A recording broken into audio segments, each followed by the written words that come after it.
All right, of course, it's TMI this morning on ITV on today's edition, Wednesday edition, of course. And my name is Daisy Lira Sukidi, as you already know, and I have praised Daniel Praise Osedebame, the DPO of the airwaves. Okay, so we did say we have lawyers in the studio with us today that will be talking about a very legal matter, and that's Senator Ike Ekweremadu and wife's case with the daughter Sonia and a guy who's alleged to be a minor. So we've been having conflicting reports on social media. I have a problem with social media. Matters break and we are the judge, we are the jury.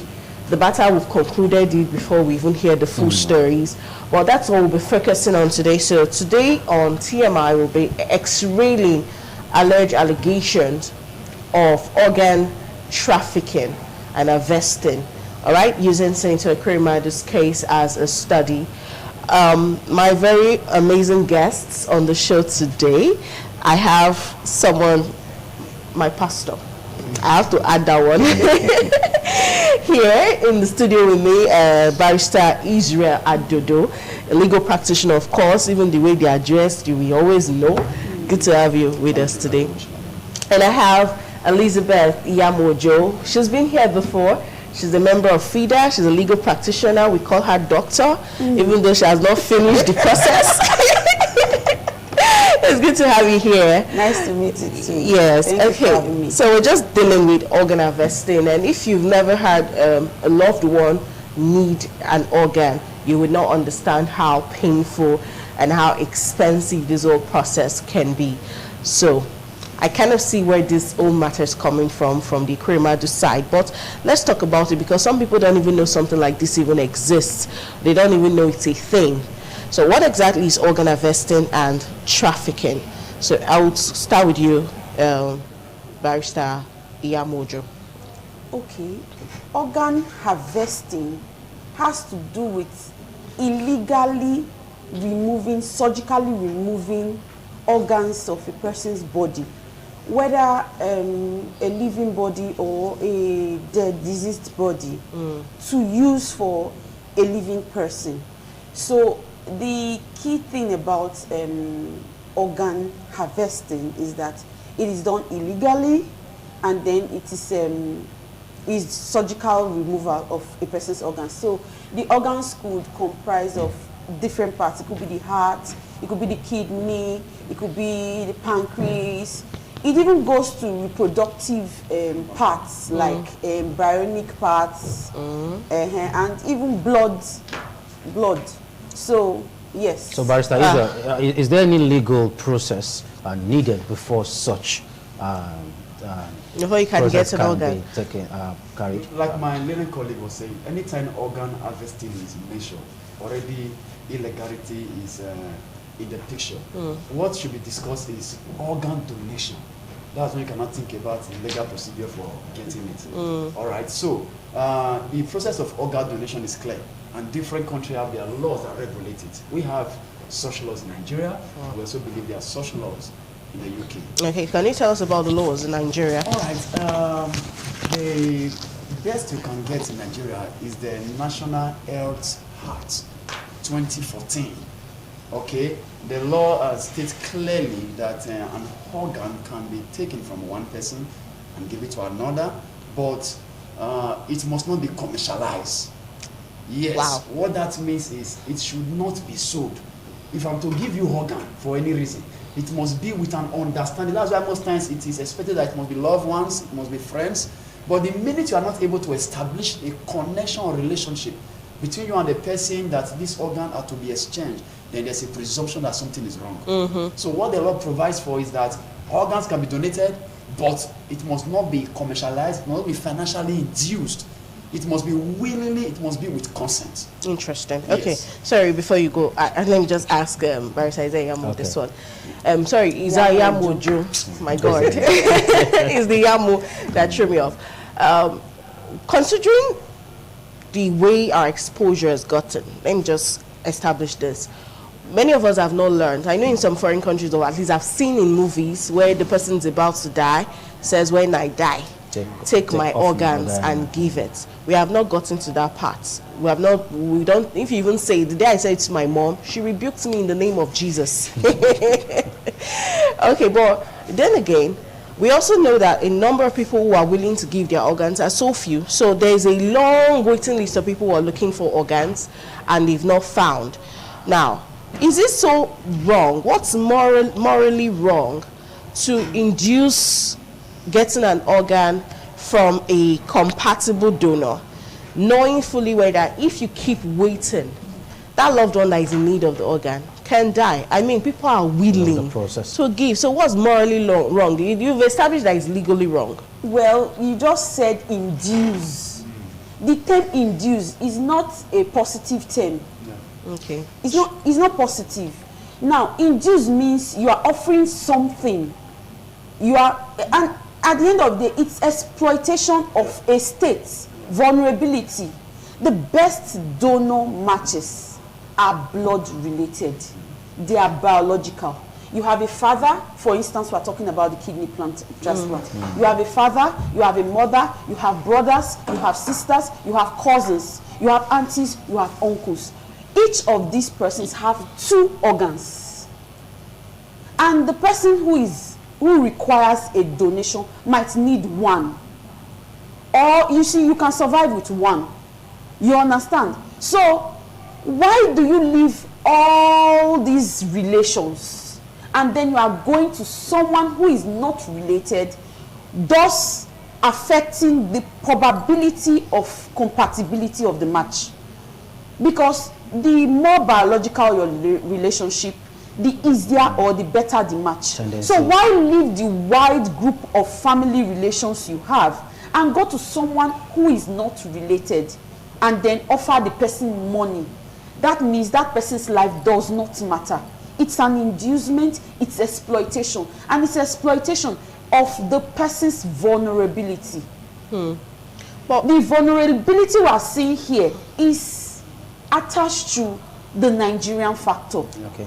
So think about it. If the person was in a more comfortable situation, if the person had 1 million naira in his account, will that person offer to give his kidney or any part of his body?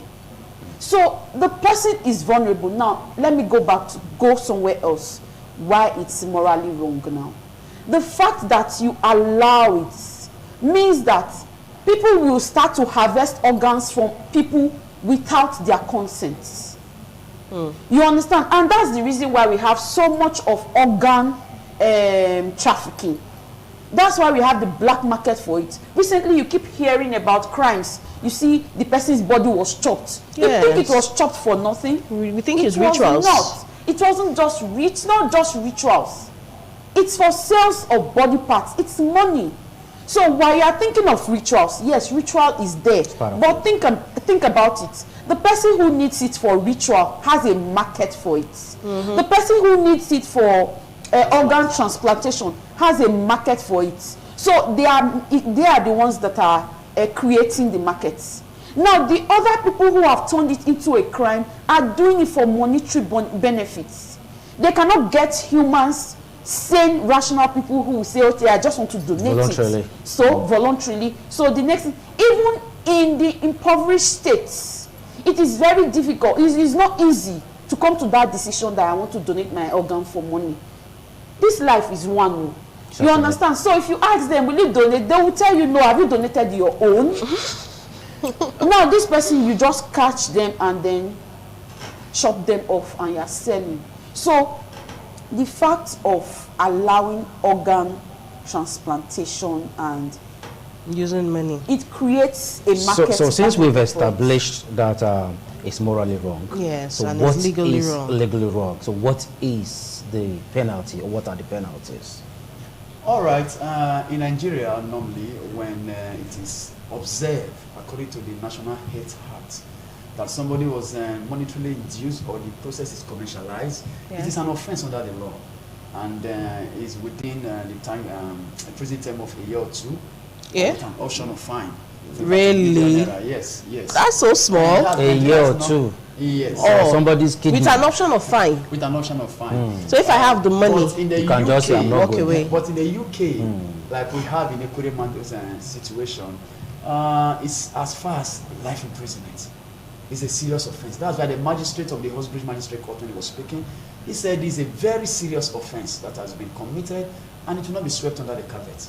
Yes, it is a big offense. And now the reason why it's even more interesting in the UK scenario is that the boy in question that was to donate the kidney was the one that alerted the police that he was trafficked for this particular he actually opened up to the consultant. Yes, he was the one that opened up to the police, and he also said that he was underaged, that he's 15. Though the document have been seen online is showing 21. All of those things, but we also understand that there's a Nigeria factor. Documents can come up at any point, and all of those things. So we are not going to say much until the court unravels the truth. As of yesterday or a day before, I learned that the family of Ekweremadu and the wife have sued some agency in Nigeria to ensure that documents are produced. But we all know how these documents can be gotten. It's all to go to the court for an affidavit, even if you have been 50 and you say you are now 21 or you are now 15 or whatever, and these things are done. So the UK, I think they have a more refined procedure to really check how old this young man is. Yes, but if the young man personally is saying I'm 15, then it will be very difficult to convince the court otherwise. I want to state that there is another law in Nigeria that talks about it. We have the TPI Act, the Trafficking in Persons Prohibitions, Enforcement and Administration Act of 2015. Now, we have a problem in Nigeria where our laws sometimes conflict. Yes. Now, the Trafficking in Persons Act, TPI Act Section 20 prohibits trafficking in persons for purpose of organ harvesting and transplant. The penalty there is 7 years imprisonment and then a fine of 5 million naira. So now away from the 1 year imprisonment. So the TPI Act is more current than the National Health Act. So the TPI Act is 2015, just a year difference, but it's more in tune with the times and it's prohibited too. Okay, but I still think that's a mild sentence, 7 years for someone's organ. And what you just talked about black market, these people could even be killed, and I'll spend 7 years. Okay, well, you could be tried for both murder and the other one. That's a different organ. I know law. It's a lawyer, you call this one Okay, now he just talked about falsification of age in Nigeria, which is a norm. For we grew up to meet our parents and their parents who were in the civil service lying about their age. Politicians, we even have one running. Yes. And there are issues about age, document certificates. This is not the first, this might not be the last. Even our own former governor Oshomole, we also had that issue of age. So falsifying things seems to be our practice in Nigeria. But if the donor is actually underage, if they are underage, and it is proven that these documents were obtained under false pretenses, what does the law say about this for whoever sponsored the passports for the girl? Now, let's go to UK first. If it is established that those documents were falsified, it means, like the young man has alleged, that he's not of age. And if he's not of age and consent was not given, you know, as we speak, none of the family members have come out to say. Exactly, I'm wondering, where are they? So that goes a long way to show that something is wrong already. Someone actually came out, though we've not really independently verified that, one of his brothers, and he actually said that he's going to support his younger brother. He only told them that he was going to school in the UK. Wonderful. Which means consent was, if his person is underage in the UK, parental the person consent cannot give consent. Which means a serious offense has been committed. You get it? Yes. So that's something. But in Nigeria, document is falsified. It's a different ball game. You go for forgery and all of those things. You get it here in Nigeria. No, but truth be told, I would like to be objective. Okay. In being objective, because their photographs have been on social media and all that, and knowing about falsification of age, to my mind, it doesn't look like that boy is 15. It kind of looks older, right? Looks older. Yeah, I feel the same way he too. Looks, Don't you think they are fed him with some kind of... Some people are No, but there are some children that look older than their age now. Yes, yeah, well, there are. But initially, social media was talking about age 41 on the passport. 41. Wow. Initially. Yes, social media carried it out and said the boy in question that his document said 41. But if you look at the passport and calculate the age, you see that it's 21. Yes. You understand? However, if the boy is above 15, then the issue of age does not come into place. But let's take note of the fact that our laws, I think the TPA Act does not even specify age, does not talk about minors. So it is prohibited in totality, irrespective of whether you are a minor or... So the penalty might even be more if it's a minor. You understand? In as much as the guy in question is saying, I didn't give my consent. And of course, Ekweremadu and the wife, they stand a chance of maybe facing 20 years life imprisonment. Is there any possible way of extraditing them, considering their status now? They're already there. They're all Nigerians. Can't the case be brought to Nigeria? The House of Reps are actually trying to wade into the They're issue. breathing fire. Okay, so don't think... They're breathing fire. So, do you think, as a legal practitioner, is it illegal now to extradite Ekweremadu and the wife back to the country so they can face trial here? Extradition will come in if maybe they are going for the offense of forgery of this. This offense was committed in UK. So they're not coming back. Why? They'll remain there. They're already there. And you face don't it there. extradite somebody to Nigeria where the offense was committed within that jurisdiction. Okay. Yes. And then let's come back. Let's be rational. Sentiments will come in. Of course. There's a whole lot of sentiment on this issue already. Yes. Firstly, the fact that, it is a senator of the Federal Republic of Nigeria.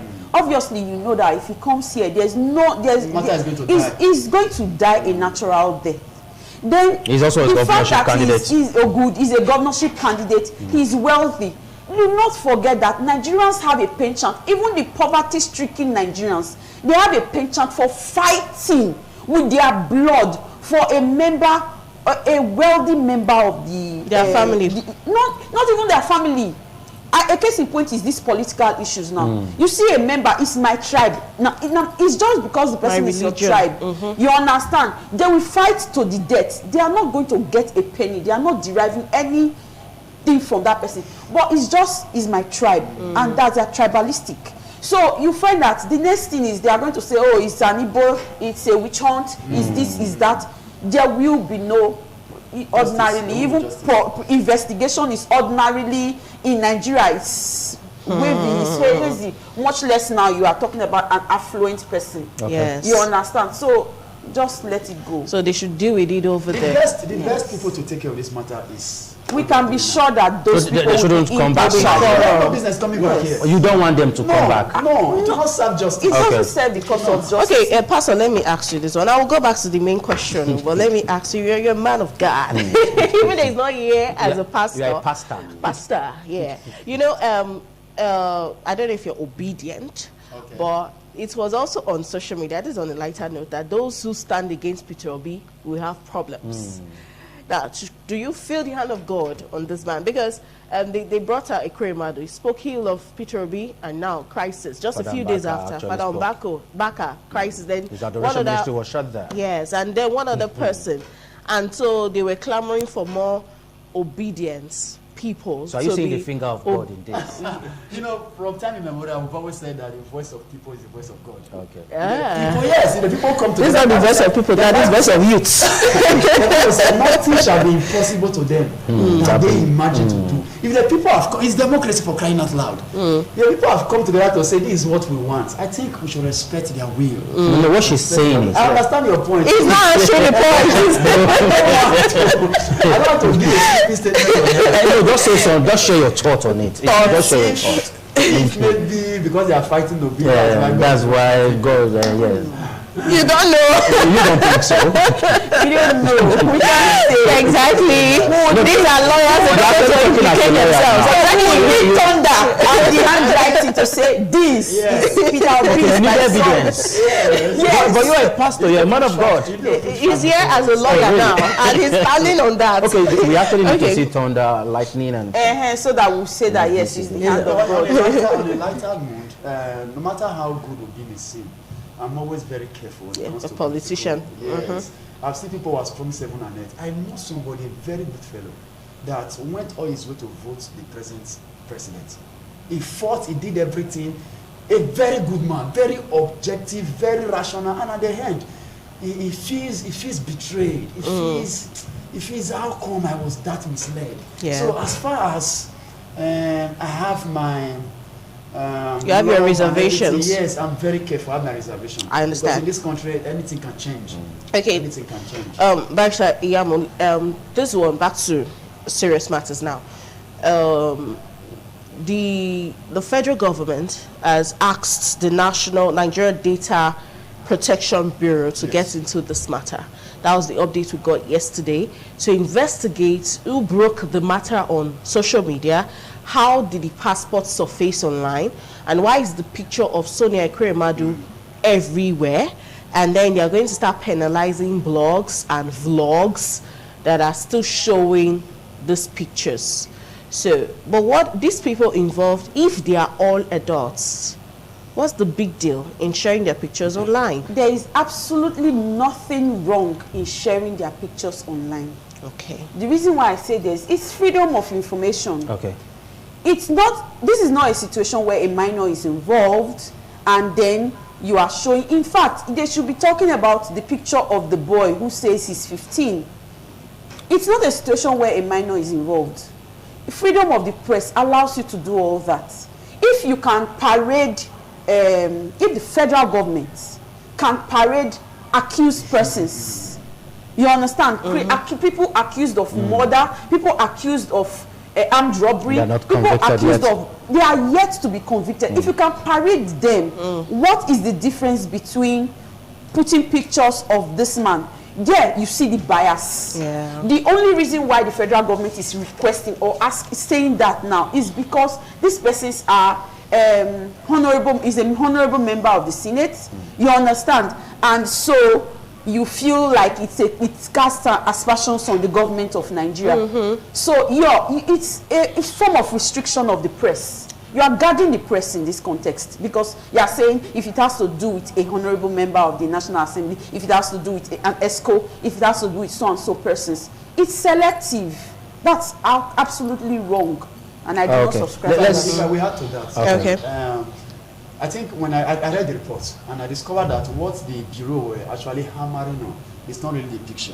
What they're hammering on, because I read the report where the BVA of the guy's account Was also online. Was online. His international passport showing his data Was page, his displayed. age, and everything was also online. So that's the aspect they are looking at. The pictures are normal. But when it comes to sharing sensitive document like BVN, account numbers, and the data page of national passport. But you have boys there's that are not this issue. smiling. Yes, you understand. But you also see, I think all of those things came up after a process was filed in court. Because the Ekweremadu's filed a process compelling government agencies to show to the world the date of birth of this person. You'll get it. So it's through those court papers that those documents were given. And once a paper, once information are before a court, they become a public document. You get it. So the press has a duty to go to the court. So there's no case. Yes. Okay. You can't really stricto sensu hold these people responsible because once the documents were in court, filed in court, they are not public documents. All right. Thank you for shedding more light. Now let's quickly look at this lad in question. If they are now saying he's not a minor, he's 21. He's 15. He's 15. Yes. Some are saying he's 15, some are saying, but we're yet to really ascertain his actual truth. age. He said he's 15. Okay, if he's actually, let's let's imagine. But it's irrelevant, really. Okay. It's irrelevant. Is it relevant? It's more serious. No, but the The issue issue of is consent. yes, that's Okay, now if it's now proven that he actually gave consent and and lied, he's not a minor. and is not a minor, will he be punishable too? Will Well, he face the law? Well, that would not come up under malicious prosecution. Yes. See, if you lie about a matter, you know that this thing is wrong. and you set out to you set the machineries in process to prosecute someone else, knowing that you have lied, and then the person is prosecuted and exculpated. Exculpated, please expand. I was about to ask. They want to start our head. You are freed. You are said. The court says this person has no guilt whatsoever. You understand? Daisy, you are exculpated. Why did they just say discharge and acquitted? We know that one. Daisy, you are exculpated. Let me tell you, we'll use it next week. So once the person is exculpated, those persons can now come back and sue him. And sue the young man. Even if he's a minor. No, it can't be. If he's an adult, if he's a minor, they can't win the case. There's no way. Yes. So they can sue for malicious prosecution. You see, the basis of the question is if they find out that he lied. Yes. You understand? So if he lied, he's not a minor anymore. So you are coming back. You sue him, and you can sue him for damages and finish his life. So, Barrister Adodo, you share the same thought with her? Yes, I agree totally. That's the position of the law. Okay, just a few questions because we don't really have so much time now. We have another segment. Yes, we do. We have sports coming up. Consequences of the rise of this illegal organ harvesting in Nigeria. What are the consequences? Kidnapping. Now, because if the market is created, we've heard of cases where people are kidnapped. And most times, like we said at the beginning of this discussion, that we're taking inspiration out of those things. There's a big market for organ trafficking and harvesting. It has been proven. Yes, there's a big market, especially for kidney.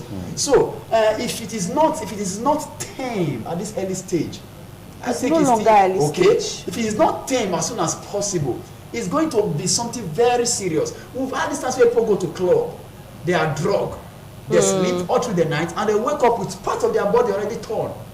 And you don't know that an organ has been taken. Most times you just think maybe you were beaten, you were injured. Yes, they were tipsy, they don't know what really happened. Something has been taken. So I think these laws we have are insufficient.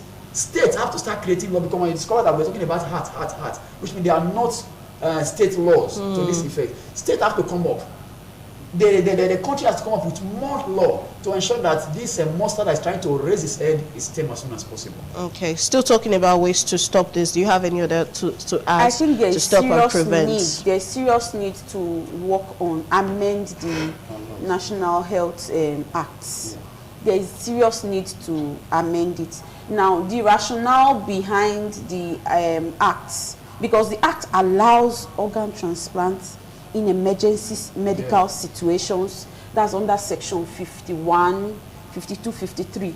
And some of the way it is couched, some of this, it doesn't even talk about the consent of the person that you are taking the organs from. So there are gaps in our laws. There's a need to bridge that gap. And then I think the rationale for creating those laws or enacting those laws is, sometimes, I have to be honest, our legislators, they make laws thinking about their personal selves. So they have thought about the fact that, I could need an organ, so let it be possible for me to get it. Sharp. You understand? They have done that. However, this is something that needs to be stemmed totally. Let's say no to it. People die every day. Life and death is a fact of life. So you can lose a loved one. You mourn the person and hope for an afterlife. You understand? So the idea that, exploitation actually moves from a position of power to that where there's no power. Okay. So people that are exploited are maybe gender exploitation, but the most exploitation you see is that of wealth as regards this organ transplantation. So if you ban it totally and say no, let it be a situation that organ donation is only done by people who are near there. Yeah. You understand? They are near there, they are about to die. Or it's an organ that taking that organ does not affect the other person in any way, like blood donation now. It doesn't harm you negatively. And then ensure that if you are going to donate, let it be a family relationship. If you do that, then it puts paid to it. You can prosecute. All right. Lastly, now I think we are really running out of time. Yes, we are. In advent of you have someone who really want to willingly donate his organ. And it's not related by it's blood, not right? related by blood. So what should be the procedure to guide him? Firstly, in the UK, donation is only allowed for people that are dead. In the UK, for instance. Oh, wow. Yes. You can say that if I die, let part of my organ be harvested and be kept for As part of his will. And there's really no clear-cut provision for someone who is living Wow. to give his organ. Except it's biologically related. Yes, it's biologically related. But in Nigeria now, if you want to, there are procedures for it. Okay. There are procedures like we have discussed so far. There must be consent. The person must be of age. Okay. You get it, and it must not be commercialized. Okay. And it must not be financially induced. Thank you Interesting. very much. Okay. Thanks to the both of you. We have been exculpated. Yes, we are free to as far go as now. this case is concerned, we've been exculpated. Okay, so we need to have lots of public sensitization about these awareness. NAPTIP need to sit up because they're actually the agencies in charge of this trafficking. So it's not only trafficking in persons, but when it's organ related, they have to be involved. How did this guy go if he gave consent and NAPTIP was not notified? A lot of agencies will be roped into this matter in the long run, I think, if thorough investigation is carried out. And people need to begin to have an open mind as well. You're going to die, you know you are going to die. Let tradition and religion not stop us from giving our organ. I've not made up my mind if when I'm old and I'm about to die, if I will give. But who knows, by that time, my mind will be open enough. But let's all begin to think about it. We need to give way for sports on the show today. We'll be back.